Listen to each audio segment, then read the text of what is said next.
have their championship season. The car's on their second green flag warming up lap just to try and build the temperature into these control Dunlop slick tyres that all of the cars run. And with Jack Lang looking to try and, if he can, leap away in the lead it's the of the race. M25 down here, going around Graham Hill Bend. Everybody comes to an almost stop. It's yeah, rather slow, isn't it? Yeah, it is a bit. It's well, there's a lot of cars for a start, so it takes a little while. But to go around Graham Hill Bend at pretty much 2 miles an hour is, yeah, and quite right too. The front row of the grid has slowed things all the way down. Slowed things right down to a very much a walking pace to try and allow the tail enders to catch up. That's really the main problem.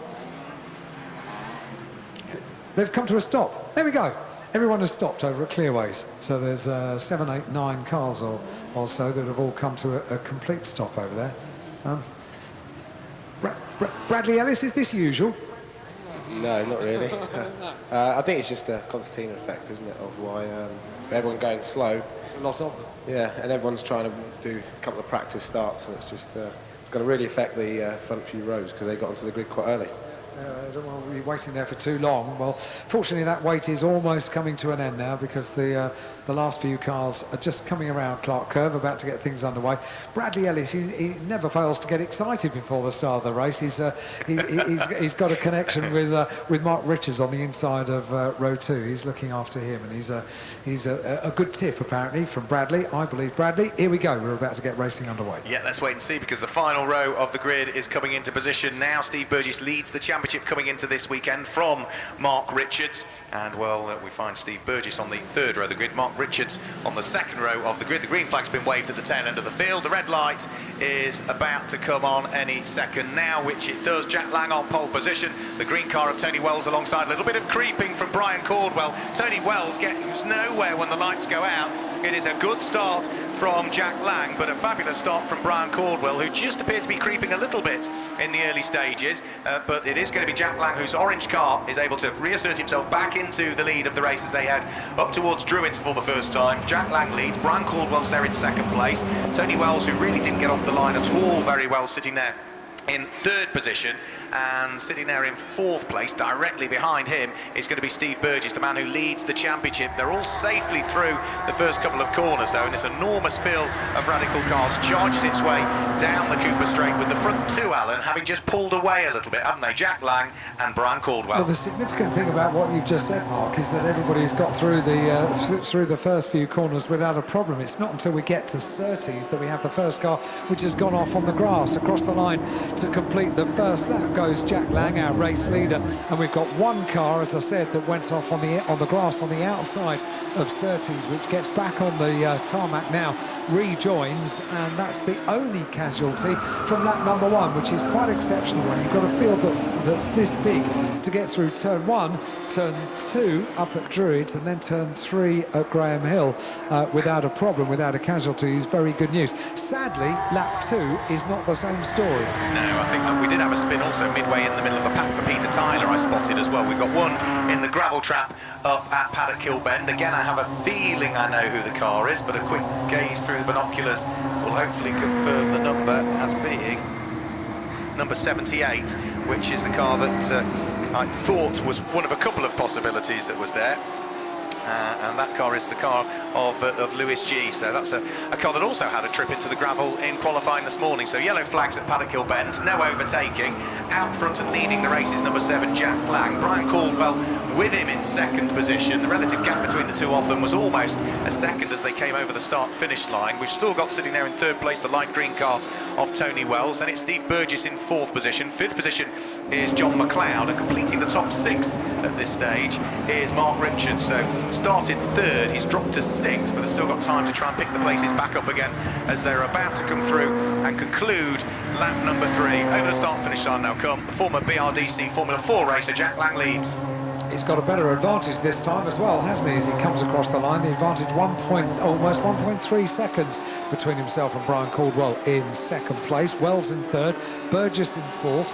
Everybody else coming through now as the lap number 3 is completed. Just saw, I think, a little bit of bodywork flying coming across the start-finish line there. There's there are quite a few gaggles of cars running very, very close together, so I think it might be inevitable that a little bit of contact may well be made at various stages during this race. But at the moment, for the by and large, for the most part, it's been pretty clean as they go two abreast down into Graham Hill Bend. That's quite not so clean.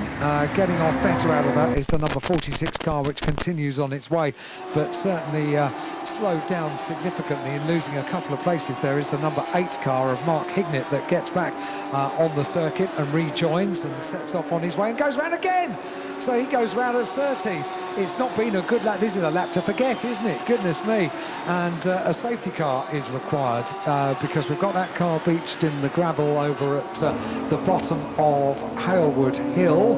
And we've also got now coming across the line the number 8 car, which has had a couple of rotations on that last lap. So maybe time to take stock and to breathe for a moment. Yeah, absolutely. So it wasn't a great lap at all, was it, for Mark Hignett? It all started really with just a little bit of contact between himself and one of the other competitors, which sort of initially spun his car around, and then just as he recovered, he had that other moment, as you described, Alan, up at Surtees corner. So the safety car is out there. That will bunch the field back up again. Well, who does this help and who does it not help? Well, it certainly doesn't help the front two, does it? Because Jack Lang and Brian Caldwell had built a little bit of a margin, haven't they, between themselves and the pack behind, and all of that is going to be eroded as the safety car now heads out onto the circuit through the back gate to the Grand Prix paddock, and we'll sit and wait for the field of cars on the Cooper Straight before we can then hopefully sort out the errant cars that have strewn themselves, the odd one or two, around the Brands Hatch Indy circuit.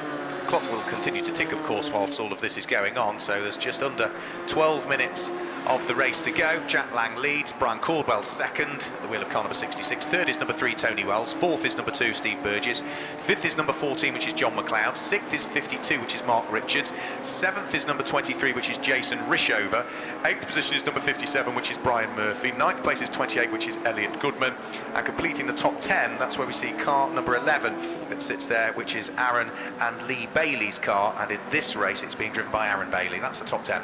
Yep, so after dissecting who this is going to be an advantage to, having the intervention of a safety car, and who it's going to be a disadvantage to, well, Jack Lang at the front, he did have a gap, and he was building on that gap, albeit by tenths of a second at a time, but certainly he was able to get an advantage over Brian Caldwell, which at the restart, of course, is going to be back down to nothing once again. So we shall wait to see what happens at the restart. We've got just under 11 minutes of the race remaining, still under safety car. For those of you listening up and down the country, and maybe even in different parts of the world as well, the sunshine has just peeked through the clouds here at Brands Hatch. It's still pretty chilly ambiently, but the sunshine is out, and it's a mid-May sunshine, so there'll be some heat in that as well. So it may well change conditions down there on track as the BMW heads its way out of Graham Hill Bend along Cooper Straight down towards the left-hander at McLaren. The lights are still on the BMW safety car as it turns through the left-hander, and the race leader just behind in the all-orange machine of Jack Lang weaves the car from side to side, going through Surtees, through clearways. Now he's not weaving the car going through clearways, but will recommence doing that, coming out of Clark Curve onto the Bradman Straight to try and keep as much heat as possible in the tyres. Up towards the line comes the BMW safety car. Across the line it goes, still with the safety car board out, so one more lap at very least behind the BMW. And Jack Lang, Brian Caldwell in first and second places just behind. Weave from side to side into Paddock Hill Bend. Yep, so they're weaving from side to side, trying to keep the temperatures in those Dunlop-controlled tyres that they all run. The slick tyre, of course, they'll be on and off the brakes as well, so as to make sure that they maintain the braking temperature and then allow the heat to radiate out from the brake disc into the wheel rim itself, and then, of course, keep that tyre warm from there on. So 9 minutes of this first race still to go. So the cars that we lost Lewis G's car into the gravel trap there at Paddock Hill Bend. Another car that we lost as well was David Simpson's car, which also did not come through. So they're the two cars that have gone missing.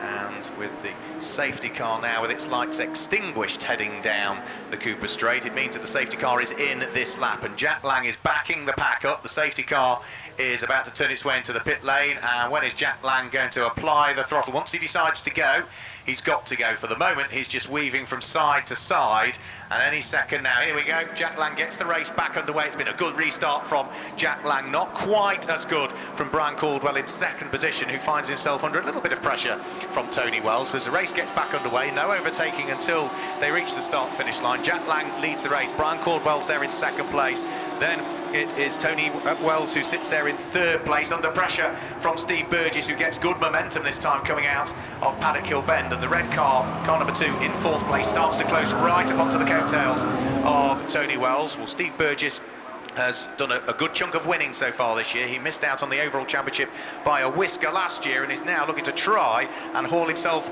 into the podium places here, hot on the heels of the green car of Tony Wells that sits there in third place at the wheel of car number 3, but Steve Burgess can't pick his pocket just as yet, Alan. Yeah, good battle for third place, a good battle also for fifth place as well, and the race leader has been able to maintain an advantage after the restart, hasn't he? He comes across the line now, to lead by a margin of 0.7 of a second over Caldwell in second place, and then Wells and Burgess still contest that third place, although Burgess closes up under braking on the run up towards Druids. Around the corner they go. Is he setting himself up for a challenge down at Graham Hill Bend? No, slots in behind once again, so still there in fourth place is the 3-time race winner. Down the Cooper Straight, down towards the left-hander at Surtees they go.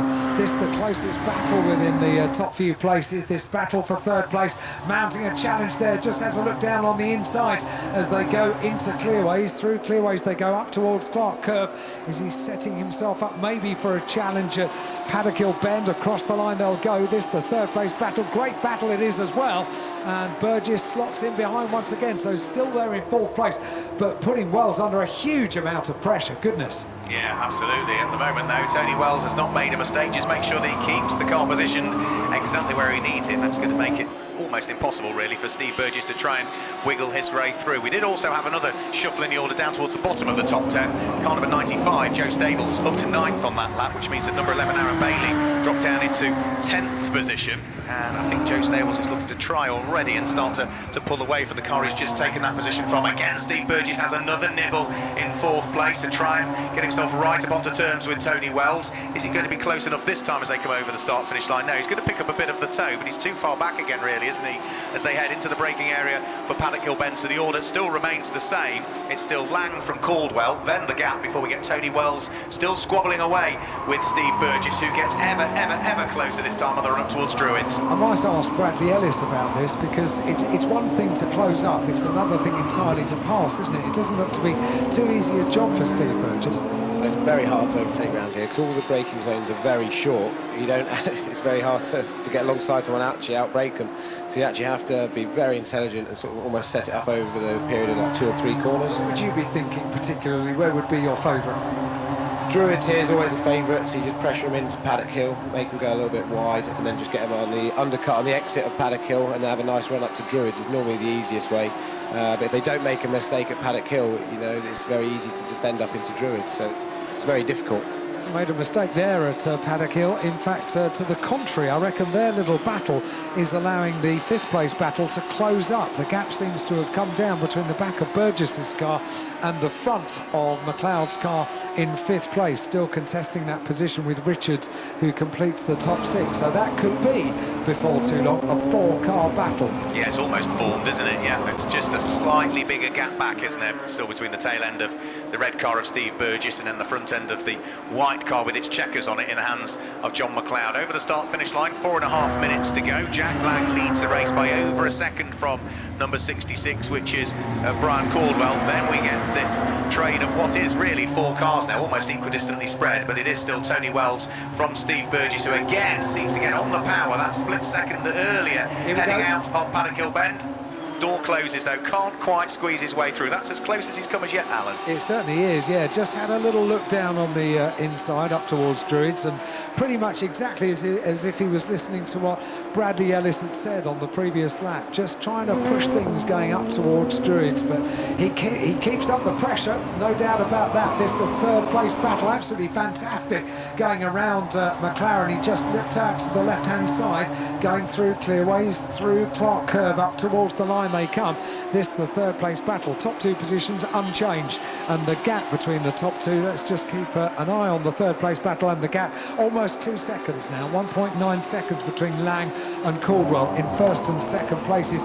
In amongst the traffic they're going to be fairly soon. They've got 3 minutes and 28 seconds of the race remaining, but this absolutely fantastic battle for third place is what really is capturing our attention as they come through Graham Hill Bend, all over the curbs coming out of the corner. That's how hard they're pushing. Burgess maybe using a bit more curb on the exit than the third place car as they head through McLaren once again up towards Clearways. It is still just two pairs contesting third place and fifth place, but they are oh so close to becoming a quartet, all contesting that final podium position. Great battle this. Yeah, great fight, isn't it, between them all. Steve Burgess was just that little bit later on the brakes, heading in towards Graham Hill Bend on the lap prior, and I think that was what then caught him out on the exit of the corner. He's having another quick look up the inside of Tony Wells, heading in towards Druids. No opportunity again for him to squeeze his way through. Just as he was thinking about poking the nose of this car up the inside, the door was closing, and therefore Tony Wells, quite rightly so, turned in towards the right-hander, took the apex, and has now beautifully positioned the car so as to propel itself as quickly as it can round through Surtees up towards McLaren. Of course, Steve Burgess is so close to the car ahead. We just had a quick chat with Bradley Ellis, and certainly in a couple of corners, heading out of Clearways and heading up Paddock Hill Bend, the airflow from the car ahead is going to make Steve Burgess's car a little difficult to handle as he sits there in the hole of the air. Of course, that will affect his aerodynamics. Potentially it'll be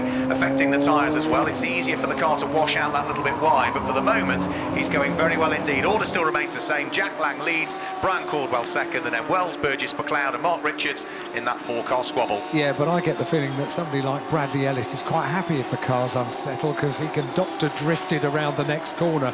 That's what he's well known for doing. Yeah, a little smile on his face. He knows what I'm talking about.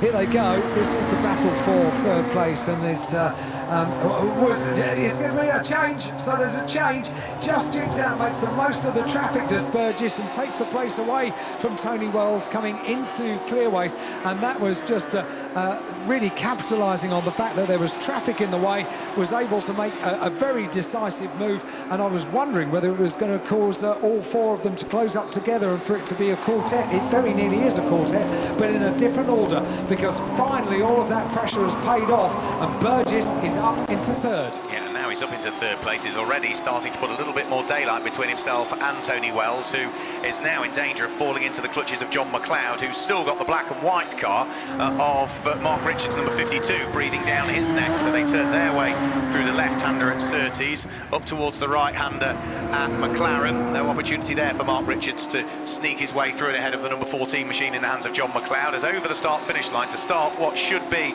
the final lap of the race goes Jack Lang, leading by 1 3/4 seconds from Brian Caldwell.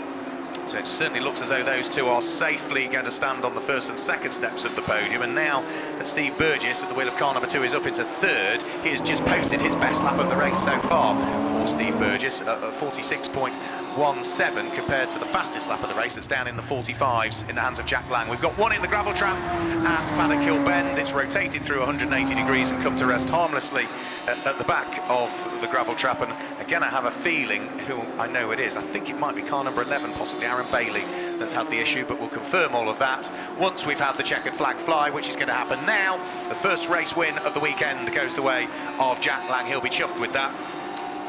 Brian Caldwell comes through in second position. Steve Burgess is there in third place. Tony Wells is in fourth position, just ahead of John McLeod, who finishes in fifth place, chased all of the way to the start-finish line by Mark Richards, who completes the top 6. Cheers, Bradley. Seventh place goes the way of car number 95, which is Richard Stables. Eighth position is number 23, Jason Rishover. Ninth place is Aaron Bailey, so it's not the car on the gravel track there at Paddock Hill Bend. Completing the top 10 is car number 28, which is Elliot Goodman. That gives you the order of the top 10. The car that's in the gravel is Brian Murphy's car number 57, that's gone into the gravel trap there at Paddock Hill Bend. So Jack Lang claims the win. We saw Jack finish on the podium in the middle of the two races at Snetterton. He's had what so far in the championship, 2 fifth places and 1 third place, but that is his first race victory in the Radical Challenge this year, and as he's new to the championship this year, well, of course it will be his first race win in a Radical as well. So the cars will make their way down towards the bottom of the pit lane, and Alan Hyde will be on hand, ready to receive our drivers, and it's going to be a very wide smile, I would imagine, on the face of Jack Lang. Here we go. One is Steve, after working hard during that race. Looking forward to having a chat to them, and all three of them are here.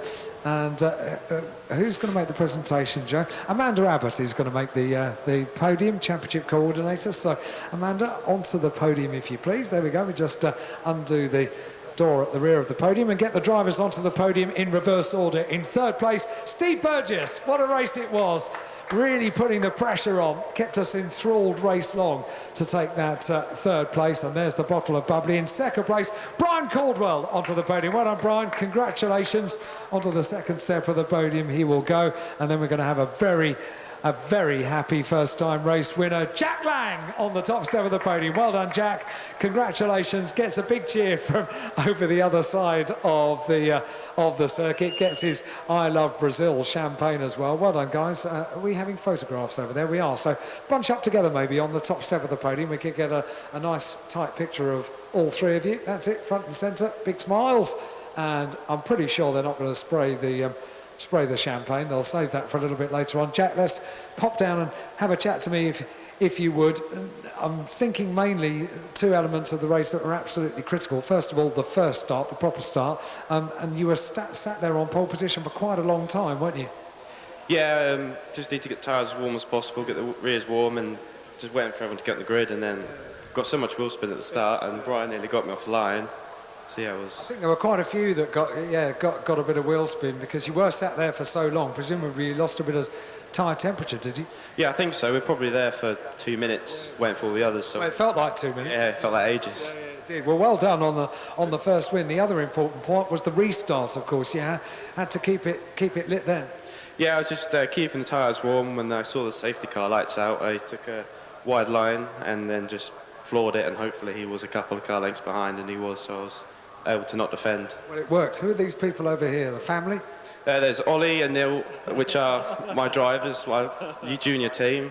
Then there's Bradley, Harry, and my mum and dad and other friends as well. So fantastic. Well done, Jack. Many congratulations. Brian, tell us about your start as well. You were brisker off the line, weren't you? Yeah, I got a good start. I was fairly happy with that, and Jack didn't get the traction, so if I could have just got past, maybe I'd have held him at bay, but you know, he was just too quick. Couldn't really make any ground on him.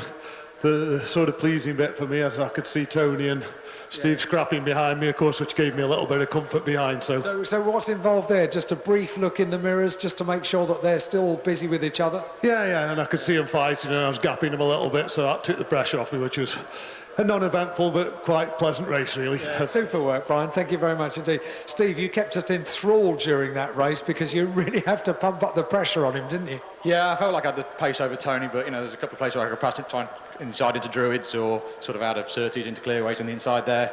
That was just a situation that presented itself. You couldn't have planned that. Yeah, I was struggling, you know, I was running out of options, and then I saw a few back marks in front, and I had my fingers crossed that, you know, it might work in my favour, and it did. Yeah, super work, thank you very much indeed. Super race for all three of you. Well done to all three of them, to our winner Jack Lang in second place, Brian Caldwell, and Steve Burgess in third place, which is our first podium of the day for the Radical Challenge.